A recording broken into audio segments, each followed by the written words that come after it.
أما بعد فأعوذ بالله من الشيطان الرجيم. بسم الله الرحمن الرحيم. ولقد جاءكم يوسف من قبل فما زلتم في شك حتى إذا هلك قلتم لن يبعث الله من بعده رسولا. صدق اللہ العظیم. میرے عزیز بھائیوں، علماء کرام، محتممین حضرات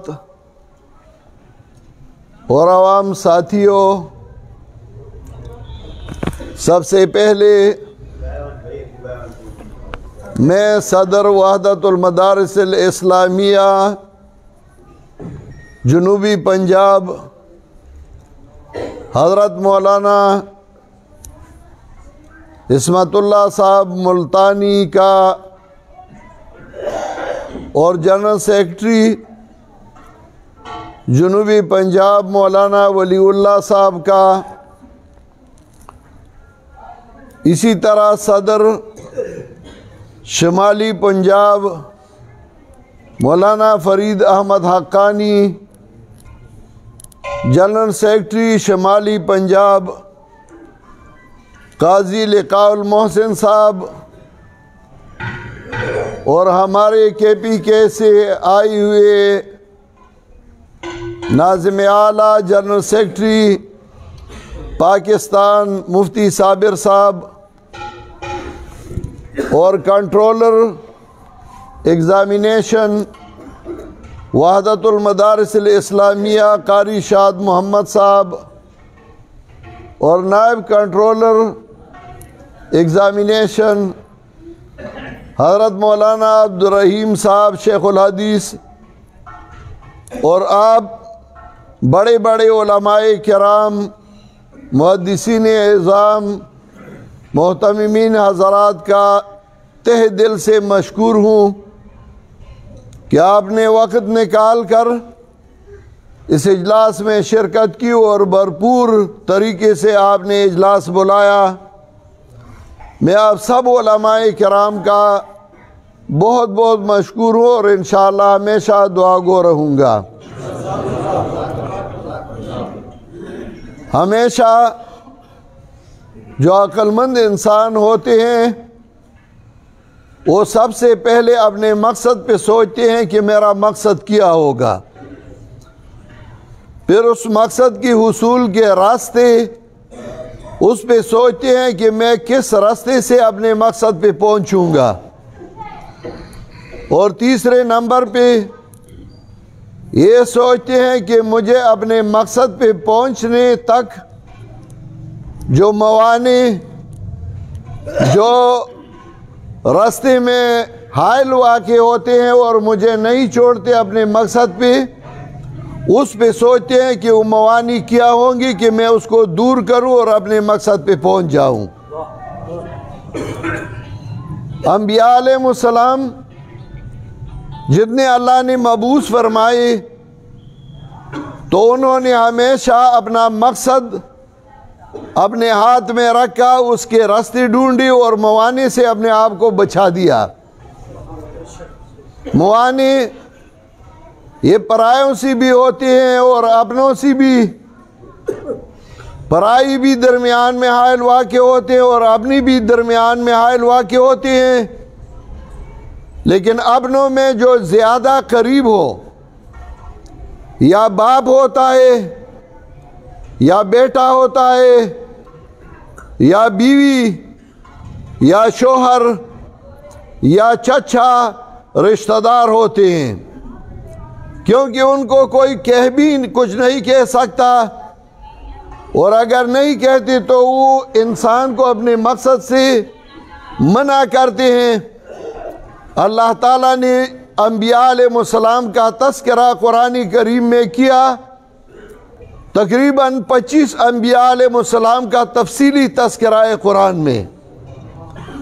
باقی انبیاء علیہ السلام کا اللہ تعالیٰ نے اجمالاً ذکر کیا، لیکن یہ 24-25 انبیاء علیہ السلام کا تذکرہ جو کیا، اگر آپ اس پہ سوچیں تو کسی کے مقابلے میں باپ آیا، حضرت ابراہیم علیہ السلام کے مقابلے میں اس کا باپ کھڑا ہو گیا، کسی کے مقابلے میں بیٹا آیا، حضرت نوح علیہ السلام کے مقابلے میں کنعان تھا، کسی کے مقابلے میں بھائی آئی، حضرت یوسف علیہ السلام کو کنویں میں ڈال دیا، کسی کے مقابلے میں بیوی آئی، حضرت نوح علیہ السلام اور حضرت لوط علیہ السلام کا، کسی کے مقابلے میں شوہر آیا، جیسا کہ آسیہ کے مقابلے میں فرعون تھا، کسی کے مقابلے میں چچا آیا،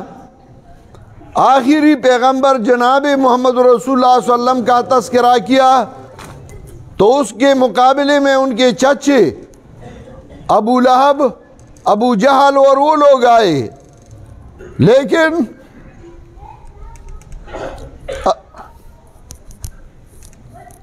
انبیاء علیہ السلام نے اپنا کام کبھی نہیں چھوڑا، کرتے رہے اپنا کام، اپنے مقصد کو پہنچنے کے لیے اسباب استعمال کرتے رہے، کسی کا پرواہ کیے بغیر نہ باپ کا لحاظ کیا، نہ بیٹی کا لحاظ کیا، نہ بھائیوں کا لحاظ کیا، نہ بیوی کا لحاظ، نہ شوہر کا لحاظ، اور نہ اپنے چچوں اور چچیروں کا لحاظ کیا۔ یہ ہمارے لیے ایک سبق ہے، اللہ تعالیٰ نے قرآن میں ہمیں ایک سبق سکھایا، لیکن جس نے اخلاص سے کام کیا ہے، ہمیشہ جب وہ دنیا سے چلا تو لوگ افسوس کر رہے تھے وَلَقَدْ جَاءَكُمْ يُوسُفُ مِنْ قَبْلُ فَمَا زِلْتُمْ فِي شَكٍّ حَتَّى إِذَا هَلَكَ قُلْتُمْ لَن يَبْعَثَ اللَّهُ مِنْ بَعْدِهِ رَسُولًا۔ حضرت یوسف آئے تھے، آپ لوگوں نے نہیں مانا، جب وہ وفات پا گئی تو پھر آپ کہتے تھے کہ اللہ تعالیٰ پھر کوئی نہیں بھیجے گا، اس جیسا کوئی نہیں آئے گا، پھر لوگوں نے افسوس کیا۔ ہماری جماعت اشاعت و توحید و سنہ، اگر قرآن و سنت کی خدمت ہمیں ملی ہے تو یہ ہمیں پنجاب سے اور سندھ سے ملی ہے۔ میرے والد صاحب کا استاد حضرت مولانا شیخ المشائخ مولانا حسین علی الوانی رحمہ اللہ تھے، میرے والد صاحب کے استاد حضرت مولانا عبید اللہ سندھی رحمہ اللہ تھے، جو اپنے ساتھ عبید اللہ ابن اسلام لکھتے تھے۔ ہمیں اگر قرآن و سنت کی خدمت ملی ہے تو سرزمین پنجاب اور سرزمین سندھ سے ملی ہے۔ اب الحمدللہ ثم الحمدللہ حضرت العلامہ مولانا سید عنایت اللہ شاہ بخاری، اللہ کے کروڑوں رحمت ہے ان پہ، وہ ہمیشہ کہا کرتے تھے کہ ہم کئی ساتھی تھے پنجاب میں، لیکن ہم نے جو کام کیا ہے، اکیلے شیخ القرآن مولانا محمد طاہر نے پٹھان بیلٹ میں جو کام کیا ہے وہ ہم سے 1000 گنا زیادہ ہے۔ وہ معترف تھی اس کی۔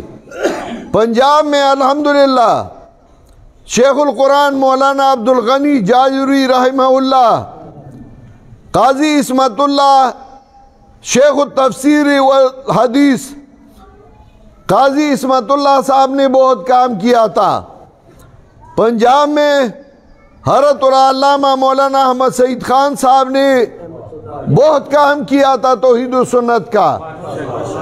پنجاب میں ہمارے اکابرین تو چھوڑ دے، ان کے شاگرد اور ان کی مرید، انہوں نے بہت کام کیا ہے، اور الحمدللہ ان کی جگہوں پہ اب بھی کئی شیخ القرآن بنے ہیں۔ ان کے اولاد میں سے مولانا مفتی محمد صاحب کا درس قرآن ہے، اور ہزاروں شاگرد ہیں ان کے اور ان کے بھائیوں کے۔ الحمدللہ علامہ احمد سعید خان صاحب کے بیٹے قرآن کریم اور حدیث کی خدمت کر رہے ہیں، اور ہماری دعا ہے کہ اللہ تعالیٰ اس کام کو نسلوں تک آباد رکھے۔ پنجاب میں قاضی عصمت اللہ صاحب کے اولاد حضرت مولانا قاضی لقاء المحسن صاحب، میں ان کو جب دیکھتا ہوں تو مجھے رشک آتا ہے ان کی خدمت پہ۔ اسی طرح الحمدللہ پنجاب میں بہت سارے لوگ ہیں جو دین کی صحیح خدمت کرنے والے اور کر رہے ہیں۔ مجھے یہ پتہ ابھی تک پورا نہ تھا، لیکن جب میں نے وحدت المدارس الاسلامیہ کی بنیاد رکھی اور ان کی اجلاسیں بلائی، ہم تو مرکزی اجلاس بلاتے تھے اور اس میں چند بندے آتے تھے اور ان کو بھی رگڑا دیا جاتا تھا اور وہ واپس خفا ہو کے چلے جاتے تھے۔ میں حیران تھا کہ پنجاب میں کیوں کام نہیں ہو رہا ہے۔ اب مجھے پتہ لگا کہ پنجاب میں کام کے سے بھی زیادہ ہو رہا ہے، ساتھی بھی بہت زیادہ مخلص ہیں، عوام بھی مخلص ہے، علماء بھی مخلص ہے، مدرسین بھی مخلص ہے، لیکن ان کو رہنما نہیں ملتا، صحیح رہنما۔ شیخ القرآن قدم بڑھاؤ، ہم تمہارے ساتھ ہیں۔ شیخ القرآن قدم بڑھاؤ، ان کے سروں شیخ القرآن قدم بڑھاؤ، ہم تمہارے ساتھ ہیں۔ جید امامنا جید فی التوحید رئیس المفسرین شیخ الوانی رحمہ اللہ، اکابرین اشاعت التوحید و سنہ شیخ محمد طاہر پنفیری، شیخ القرآن مولانا غلام اللہ خان، خطیب اسلام سید عنایت اللہ شاہ صاحب بخاری، سند المحدثین قاضی شمس الدین، قاضی عصمت اللہ صاحب، امام انقلاب، نعرہ تکبیر۔ جزاکم اللہ جزاکم اللہ۔ تو میں عرض یہ کر رہا تھا کہ پاکستان کی حکومت پنجاب کی وجہ سے تبدیل ہوتی ہیں۔ پنجاب کے لوگ بڑے متحرک ہیں، بڑے کام کے لوگ ہیں، لیکن ایسا کوئی نہیں کہ ان کے سر پہ ہاتھ رکھے، ان کو داد دے، ان کو شاباش دے۔ تو میں نے تہیہ کیا، اگرچہ بہت سارے علماء کرام مجھ سے عمر میں بھی بڑے ہیں، علم میں بھی بڑے ہیں، میں خادم ہوں آپ سب کا۔ آپ مجھے یہ نہ کہیں کہ تم قدم بڑھاؤ، آپ قدم بڑھائیں گے میں تمہارے ساتھ ہوں گا انشاءاللہ۔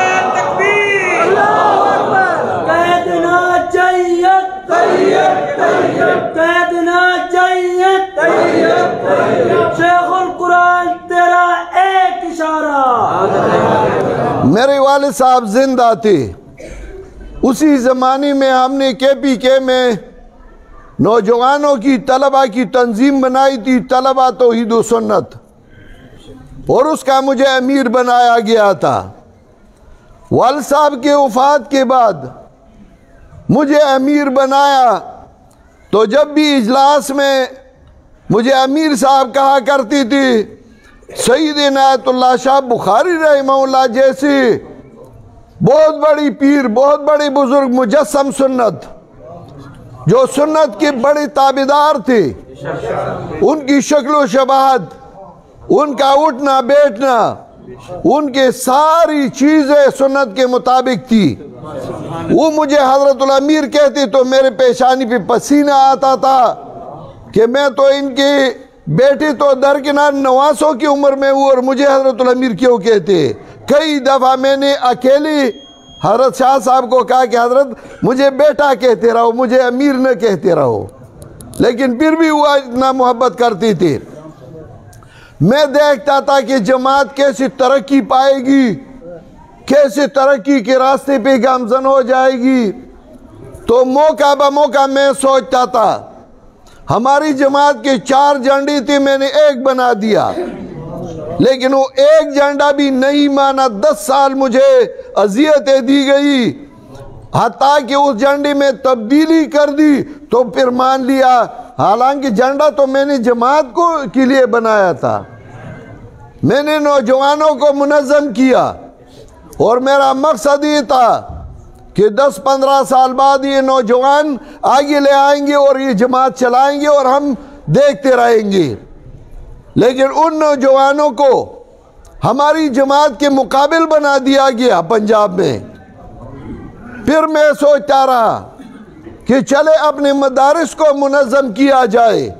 کئی اجلاسوں میں میں نے مشورے لیے، میں نے اجلاسوں میں یہ بات رکھی کہ جماعت کے مدارس کو منظم کرنا چاہیے۔ کسی نے اس پہ کوئی پرواہ نہیں کیا اور نہ قدم اٹھایا، بلکہ جب بھی اجلاس ختم ہوتا تھا بات ہی ختم ہو جاتی تھی۔ میں نے سوچا کہ یہ میں اکیلا کر لوں گا، یہ اور کوئی نہیں کر سکتا۔ پھر میں نے کوشش شروع کی، الحمدللہ وحدت المدارس الاسلامیہ کا بورڈ بن گیا۔ جب یہ بورڈ منظور ہوا تو میرے پاس وفاق المدارس کے کچھ علماء آئے جو ہمارے KPK کا صدر تھا، دوسری تھی، سارے جاننے والے ہیں۔ میں نے اس کی مہمان نوازی کی، عزت و احترام کیا، بڑے بڑے علماء کرام تھے۔ جب ہم بیٹھ گئے میرے ڈیرے پہ تو وہ مجھے کہنے لگے ہم گلہ شکوہ کرنے کے لیے آئے ہیں کہ آپ نے وحدت المدارس الاسلامیہ بنا دیا۔ تو میں نے مسکراتی ہوئی کہا کہ میرا تو یہ خیال تھا کہ آپ مجھے مبارکباد دینے کے لیے آئے ہیں، آپ گلے اور شکوے کے لیے، تو یہ تو آپ کے مقابلے کے لیے نہیں، یہ تو میں اپنے جماعت کو منظم کرنے کے لیے میں نے کیا ہوا ہے۔ تم لوگوں کو کیوں تکلیف ہے؟ مجھے یہ پتہ نہ تھا کہ پرائے تو در کے آپ لوگوں کو بھی تکلیف ہوگی۔ میں نے الحمدللہ بورڈ منظور کیا، اور الحمدللہ دوسرے بورڈوں میں حفظ، ناظرہ اور ترجمہ کی امتحانات نہیں، اور ہمارے بورڈ میں ترجمہ کا بھی امتحان ہوگا۔ ابھی انشاءاللہ ہم سے سبق سیکھیں گے اور وہ کر لیں گے، اور آپ دیکھتے رہیں انشاءاللہ۔ الحمدللہ انہوں نے 20 سال میں جو ترقی کی تھی، الحمدللہ ہم 3 مہینے میں اس سے آگے چل گئے۔ ان کے پاس 20 سال میں جتنے مدارس آئے تھے، الحمدللہ ہمارے پاس یہ 5-6 مہینے میں 4000 سے زیادہ مدارس الحاق ہوا ہے۔ ان کے پاس جو امتحانات والے لوگ ہیں، ہمارے پاس امتحان دینے والے 20,000 سے زیادہ ان کے فارم آ پہنچے ہیں دفتر میں۔ 12 بندے ہم نے کام کے لیے رکھے ہیں کمپیوٹر پہ، اور وہ کام کرتے ہیں، کسی کو 40,000 کسی کو 20,000 تنخواہیں دیتے ہیں اور وہ کام کرتے ہیں، لیکن میں نے جماعت کے اوپر کوئی بوجھ 1 پیسے کا بھی نہیں ڈالا ہے۔ اور یہ آپ لوگوں پہ احسان نہیں، یہ میرا کام ہے، میرا مقصد ہے، اور اپنا مقصد ہم انشاءاللہ پورا کرتے رہیں گے۔ ہم کسی کی پرواہ کی بغیر اپنا کام چلاتے رہیں گے۔ اب کچھ لوگ ایسے ہیں کہ ان کو یہ تکلیف پہنچی ہے کہ ہم نے یہ کام نہیں کیا تو امیر صاحب نے کیوں کر دیا، اور اس کی وجہ سے جن لوگوں نے میرا ساتھ دیا، میرے ہاتھ اور مجھے مضبوط کر دیا، میرے ساتھ معاون بن گئے، اب وہ شور مچاتے ہیں کہ ہم فلاں کو نکالیں گے، فلاں کو نکالیں گے۔ نکالو جو تمہاری جماعت ہو، اس سے نکالو، جو میری جماعت ہے انشاءاللہ اسے کوئی بھی نہیں نکال سکتا۔ شیخ القرآن مولانا محمد طیب طاہری،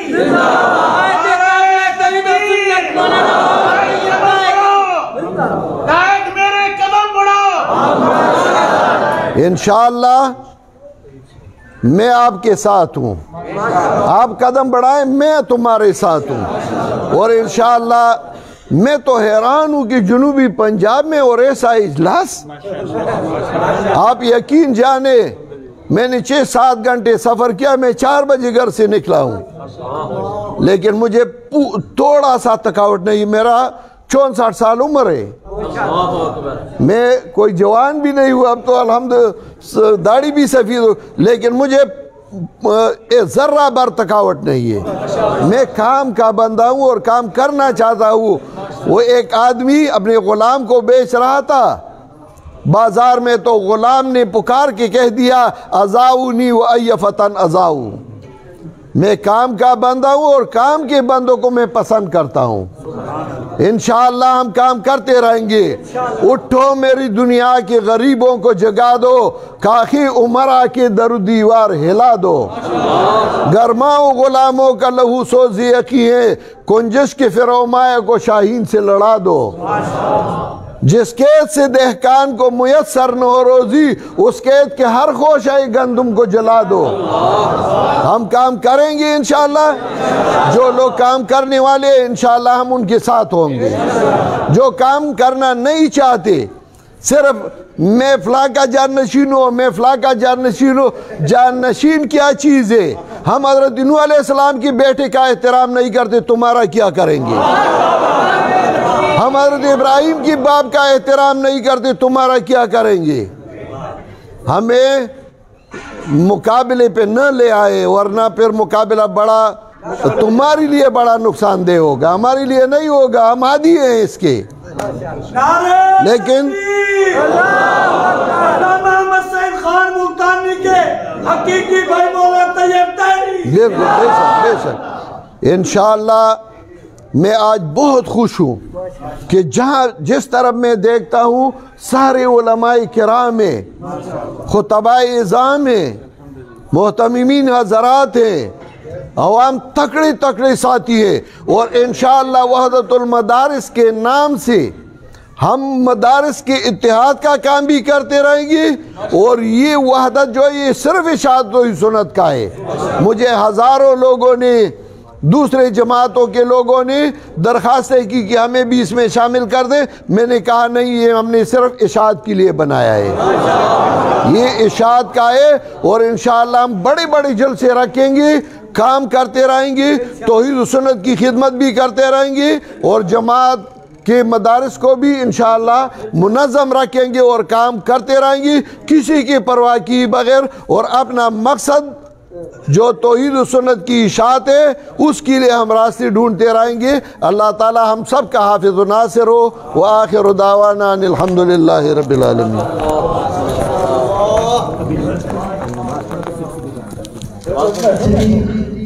ابھی اذان